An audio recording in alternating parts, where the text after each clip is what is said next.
Kia ora and welcome to Sam's Take, a series about entertainment news and reviews with me, Sam Rillstone.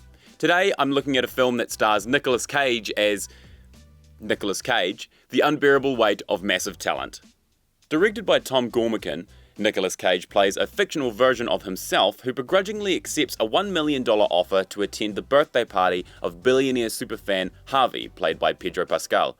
When things take a wild turn, Nick must work with the CIA to uncover a kidnapping and sabotaging of an election, all the while fostering his relationship with Javi, who just wants to make a movie. It's as ridiculous as you think it is, just Nicolas Cage doing Nicolas Cage things, literally, but not in the somewhat intolerable way from the mid-2000s. Again, he knows what he's doing. The film even pokes fun at the absurd public image of Cage in all of his meme glory, though Cage himself has said the characterized version of himself in the film is nothing like his real-life personality.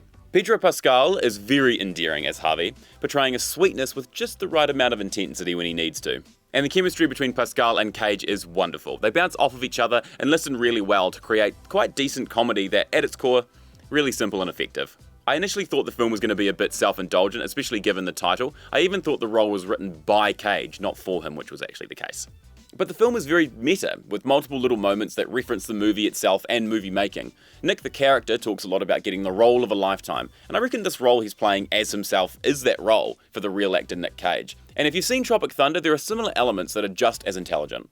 It got to a point where I forgot this was supposed to be set in fictionalized reality, and this was a character of the actor Nick Cage. The film makes you aware of the meta aspect exactly when it needs to.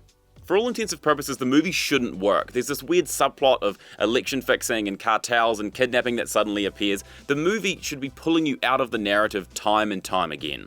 And maybe it will for some people, but for me it's because of how it's presented and the entire reason for it that it actually makes sense. And most importantly, is entertaining.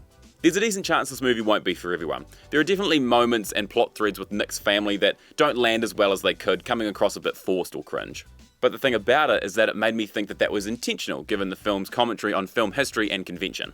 Regardless, I definitely recommend you see this movie. It's only about an hour and a half, so a pretty brisk ride overall. Thanks so much for watching this episode of Sam's Take. I'll see you next time for more entertainment news and reviews.